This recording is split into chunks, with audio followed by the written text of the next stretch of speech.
Praise the lord. ఈ రాత్రి మీరు ఏ భారంతో నిద్రించడానికి సిద్ధమవుతున్నారు? మీ హృదయం బాధతో నిండిపోయిందా? ఎన్నాళ్ళుగానో మారని పరిస్థితులు మిమ్మల్ని నిరాశపరుస్తున్నాయా? ఈరోజు దేవుడు తన వాక్యంలో ఒక గొప్ప సత్యాన్ని మనకు గుర్తు చేస్తున్నాడు. దేవుడు అంటున్నాడు, నా వాక్యము అగ్ని వంటిది, బండను పగలగొట్టే సుత్తి వంటిది. ఇర్మియా గ్రంథము 23వ అధ్యాయము 29వ వచనంలో యెహోవా వాక్కు ఏం చెప్తున్నదంటే, నా మాట అగ్ని వంటిది కాదా, బండలు బద్దలు చేయు సుత్తె వంటిది కాదా? మన జీవితంలో ఎంత కఠినమైన సమస్య అయినా, ఎంత గట్టిపడిన పరిస్థితి అయినా దేవుని వాక్యానికి అసాధ్యం కాదు. ఈ రాత్రి దేవుని వాక్యాన్ని విశ్వాసంతో వినండి. ఆయన వాక్యము మీ భయాన్ని కాల్చివేస్తుంది, మీ నిరాశను పగలగొడుతుంది, మీ జీవితంలో క్రొత్త ఆశను వెలిగిస్తుంది. ప్రియమైన వారలారా, మన జీవితంలో కొన్ని సమస్యలు రాతి బండల వలె కనిపిస్తాయి. కొన్నిసార్లు ఎంత ప్రయత్నించినా మార్పు రాదు, ఎన్నిసార్లు ప్రార్థించినా మార్పు లేదు అని అనిపిస్తుంది.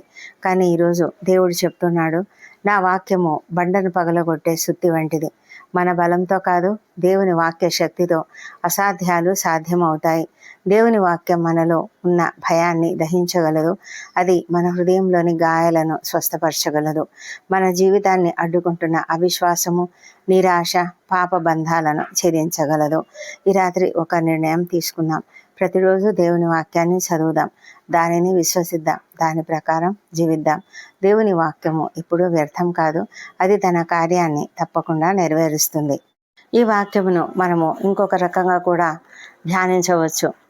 అగ్ని వలె ఉండే ఒక దేవుని వాక్యము, బండను పగలగొట్టే సుత్తి వలె ఉండేటువంటి వాక్యము ఎంత శక్తివంతమైనది అనేది మనం అర్థం చేసుకుంటే, దేవుని నిజమైన సందేశము చాలా శక్తివంతమైనది, చాలా చురుకైనది అని కూడా మనం అర్థం చేసుకోగలం. అది అగ్నిలా అబద్ధాలను కాల్చివేస్తుంది మరియు బరువైన సుత్తిలాగా మొండి హృదయాలను పగలగొడుతుంది. ఈ దినాన ఎవరి కఠిన హృదయం కొరకైనా నువ్వు ప్రార్థిస్తున్నావా? ఎవరైనా భయంకరంగా కఠిన హృదయులై దేవుని వాక్యాన్ని అంగీకరించకుండా రక్షణలోనికి రాకుండా ఉన్నారా? అలాంటి వారి కొరకు కూడా మనము ప్రార్థన చేద్దాం. ఎందుకంటే దేవుని వాక్యము మరి సుత్తి వంటిది, బండను పగలగొట్టే సుత్తె వంటిది. ఎంత కఠిన హృదయాన్నైనా కూడా అది పగలగొట్టగలదు. అలాగే ఎంత భయంకరమైన పరిస్థితినైనా అది కాల్చివేయగలదు. కొన్ని పరిస్థితులు ఉంటాయి, అవి చాలా భయంకరంగా ఉంటాయి. అయితే ఆ భయంకర పరిస్థితులను కాల్చివేయగలిగిన శక్తివంతమైనది దేవుని వాక్యము. దేవుడు తన నిజమైన వాక్యాన్ని అబద్ధ ప్రవక్తల వ్యర్థమైన కల్పిత కళలతో పోల్చడానికి ఈ వాక్యాన్ని పలికాడు. దేవుని వాక్యము నిజమైనది, నకిలీది కాదు అని దేవుడు చెప్తూ ఉన్నాడు. అంతేకాదు, మానవ ఆలోచనలు బలహీనమైనవి, ఆయన సత్యము చాలా బలమైనది అని చూపించడానికి ఆయన అబద్ధపు మాటలను గడ్డి అని, తన సత్య వాక్యాన్ని ధాన్యము అని కూడా దేవుడు పోలుస్తూ ఉన్నాడు. ఎందుకంటే అగ్నికి గడ్డి కాల్చివేయబడుతుంది, కానీ ధాన్యము అలాగే నిలబడుతుంది. మరి అలాంటి గొప్ప వాక్యము మనం కలిగి ఉన్నాము. నిజంగా దేవుని వాక్యం ఎంత శక్తివంతమైనదో హెబ్రీలకు రాసిన పత్రికలో కూడా రాయబడింది కదా. దేవుని వాక్యము అది చాలా వాడి అయిన కత్తి లాంటిది, రెండు వైపులా పదును కలిగినటువంటి కత్తి వంటిది. అది ఎముకలను మూలుగను కూడా చీల్చుకుపోయేంత లోతుగా అది దిగి మన హృదయాలను మార్చగలిగిన శక్తి గలది. అసత్యాన్ని, పాపాన్ని దహించి వేసే అగ్నిలాగా ఈ యొక్క వాక్యము మన జీవితంలో పనిచేస్తుంది. ఆత్మను శుద్ధి చేస్తుంది, శిక్ష మరియు తీర్పును తీసుకొని వస్తుంది. అలాగే కఠినమైన మొండి గర్వంతో కూడిన హృదయాలను విచ్ఛిన్నం చేసి ఆ హృదయాలలో మార్పును తీసుకొని రాగలదు ఈ దేవుని వాక్యము. మానవ విగ్రహాలను, తప్పుడు కోటలను బద్దలు చేస్తుంది. మన జీవితంలో ఉన్న తప్పుడు నిర్ణయాలు, తప్పుడు ఆలోచనలు, వీటినన్నిటిని కూడా అది బద్దలు చేయగలదు. ఒక వ్యక్తిని మెత్తనపరిచి ఆ వ్యక్తిని వినయంతో నింపి దేవుని వైపు మరల్చేలా చేయగలిగిన శక్తి గలది దేవుని వాక్యం. అందుకే దేవుని వాక్యము చాలా బలమైనది, రెండు వైపులా పదునైనది. కాబట్టి ఇలాంటి దేవుని వాక్యం మనం కలిగి ఉన్నాం కాబట్టి మనము ప్రతి ఒక్కరి కొరకు ప్రార్థన చేద్దాం. మన జీవితం కొరకు కూడా ప్రార్థన చేద్దాం. మన జీవితంలో ఉన్నటువంటి భయంకరమైన పరిస్థితులు అగ్నిలా కాలిపోవాలి. మనలో కాఠిన్యం ఉంటే అది బండలాగా బద్దలు కావాలి. సుత్తెతో బద్దలు చేసినట్లుగా మనము బద్దలైపోయి మరి మెత్తనపడి దేవునికి వినయ విధేయతలతో మార్పు చెందాలి. అలాంటి గొప్ప వాక్యంను గ్రహించి ధ్యానించి ఈ రాత్రి నిద్రించకముందు ప్రార్థనలోనికి వెళ్దాం. ప్రార్థనలలో అందరూ పాల్గొనండి. పరిశుద్ధమైన మా ప్రియ పరలోకపు తండ్రి, ఈ నిశ్శబ్దమైన రాత్రి సమయంలో నీ సన్నిధిలోనికి మేము ఎంతో వినయ మనస్కులమై వస్తున్నాం తండ్రి. నీ వాక్యము అగ్ని వంటిదని, బండను పగలగొట్టే సుత్తి వంటిదని నీవే చెప్తూ ఉన్నావు దేవా. మా జీవితంలో రాతి బండల వలె ఉన్న మా ప్రతి సమస్యను నీ వాక్య శక్తితో పగలగొట్టము. అదేవిధంగా మా హృదయాలలో ఉన్న భయంకరమైన నిన్ను అంగీకరించలేని స్థితి ఏ గుండెలో ఉందో ఆ గుండెను కూడా పగలగొట్టండి తండ్రి ప్రభా. మీరు ప్రతి గుండెను కూడా, ప్రతి హృదయాన్ని, భయంకరమైన రాతి వలె ఉన్న హృదయాలను బద్దలు చేసి వారిని తెలుసుకునేలాగా చేయమని ప్రార్థిస్తున్నాము. మా తండ్రి దేవా, నీ వాక్యము ఎంతో శక్తివంతమైనది. మా హృదయాలలో, మా జీవితాలలో అది పనిచేయలాగున సహాయం చేయండి. మా హృదయాలలో ఉన్న భయాన్ని, ఆందోళనను, నిరాశను నీ అగ్ని వంటి వాక్యంతో దహించి వేయండి. మా విశ్వాసాన్ని బలపరచండి. నీ మాటలపై సంపూర్ణ నమ్మకం ఉంచే హృదయాన్ని మాకు అనుగ్రహించమని, వినయము కలిగిన, విధేయత కలిగిన మనస్సును మాకు అనుగ్రహించమని ప్రార్థిస్తున్నాం ప్రభా. నీ వాక్యమును గ్రహించి అంగీకరించి విధేయత చూపించే మనస్సును మాకు అనుగ్రహించండి దేవా. మా తండ్రి, ఇదిగో ఈ ప్రార్థనలో ఏకీభవిస్తున్న ప్రతి ఒక్కరిని దీవించండి. ప్రతి కుటుంబాన్ని ఆశీర్వదించండి. ప్రతి కుటుంబంలో సంతోషము, సమాధానము అనుగ్రహించండి. ఆరోగ్యాన్ని ఇవ్వండి, రక్షణనివ్వండి, ఆనందాన్ని నింపండి. ఏ కుటుంబంలో రక్షణ లేని వారు ఉన్నారో, ఏ కుటుంబంలో కఠినమైన హృదయాలతో ఉంటూ నిన్ను అంగీకరించలేని స్థితిలో ఉన్నవారు ఉన్నారో వారి హృదయాలను మీరు మార్చండి. వారి భయంకరమైన పరిస్థితిని మార్చండి దేవా. ప్రభా, మీ యొక్క కృపను ప్రతి ఒక్కరిపైన కుమ్మరించమని ప్రార్థిస్తున్నాం నాయన. మా తండ్రి, ప్రతి కుటుంబంలో ఉన్న వృద్ధులను దీవించి వారికి మంచి ఆరోగ్యం అనుగ్రహించండి. చిన్న బిడ్డలను దీవించండి. వారి నీ దయందును, మనుషుల దయందును వర్ధిల్లునట్లుగా సహాయం చేయండి.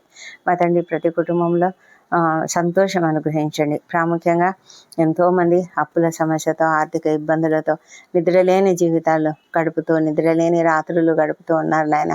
దుఃఖంతో గడుపుతూ ఉన్నారు, కృంగుదలతో ఉన్నారు తండ్రి. వారి హృదయాలను మీరు దయ ఉంచి సంతోషంతో నింపండి. వారి ఎదుట అనేక మార్గములను తెరిచి నాయన వారి అప్పుల సమస్య తీర్చివేయండి. ఆర్థిక ఇబ్బందులు తొలగించండి మా ప్రభా. ప్రతి ఒక్కరి బిజినెస్ చక్కగా జరుగునట్లుగా సహాయం చేయండి మా ప్రభా. నైనా ఏ కుటుంబంలో అయితే మరి ఎన్నో సమస్యలతో కలతలు, కన్నీళ్ళు ఉన్నాయో ఆ సమస్యలన్నీ తొలగించమని ప్రార్థిస్తున్నాం తండ్రి. మా తండ్రి దేవా, మరి వివాహ ప్రయత్నం సఫలం చేయండి. సంతానం కొరకు ఎదురు చూస్తున్న బిడ్డను దీవించి వారికి చక్కటి సంతానం అనుగ్రహించమని ప్రార్థిస్తున్నాం నాయన. మా తండ్రి, ఎన్నాళ్ళుగానో నిలిచిపోయిన ప్రతి అడ్డంకి ప్రతి కుటుంబంలో తొలగిపోనట్లుగా కృప చూపించండి మా ప్రభా. ఈ రాత్రి ప్రతి ఒక్కరు కూడా ప్రశాంతమైన నిద్ర పొందుకునేటట్లుగా సహాయం చేయండి మా తండ్రి దేవా. మరి ఈ రాత్రి డ్యూటీలు చేస్తున్నటువంటి డాక్టర్లు, నర్సులు, ఇతర సిబ్బందిని దీవించండి. వారికి ఓపికను, సహనమును అనుగ్రహించండి తండ్రి. ఎవరైతే అనారోగ్యంతో బాధపడుతూ క్రిటికల్ కండిషన్స్లో ఉంటున్నారో వారిని అందరినీ కూడా కనికరించి స్వస్థపరచండి తండ్రి. ఆ కుటుంబ సభ్యులు ఎంతో ఆందోళన చెందుతూ ఉన్నారు తండ్రి. వారికి మీరు నెమ్మదిని అనుగ్రహించమని ప్రార్థిస్తున్నాం ప్రభా. ఇంకా సైనికులు, రక్షణ శాఖలో పనిచేస్తున్న అనేకులు రాత్రి వేళల్లో డ్యూటీలు చేస్తున్నారు తండ్రి. వారిని మీ కాపుదలతో భద్రంగా ఉంచండి. అప్రమత్తతతో ఉండినట్లుగా సహాయం చేయమని కూడా ప్రార్థిస్తున్నాము. రాత్రి వేళ ప్రయాణాలు చేస్తున్న వాళ్ళను క్షేమంగా గమ్యస్థానం చేర్చండి. ఈ రాత్రి శ్రమలు అనుభవిస్తున్న వాళ్ళను, కష్టాలు అనుభవిస్తున్న వాళ్ళను దీవించి వారికి మార్గం చూపించండి. ఎంతోమంది మరి నిరాశ్రయులుగా, నిస్సహాయులుగా ఉన్నారు. ఒంటరి తల్లులు, ఒంటరి మహిళలు, అనాథలు, వృద్ధులైనటువంటి వారు, చిన్నారులు తండ్రి, వారిని కూడా కనికరించమని ప్రార్థిస్తున్నాం ప్రభా. మా తండ్రి, అన్యాయానికి గురైన వారికి న్యాయం జరిగించమని ప్రార్థిస్తున్నాము మా దేవా ప్రభా.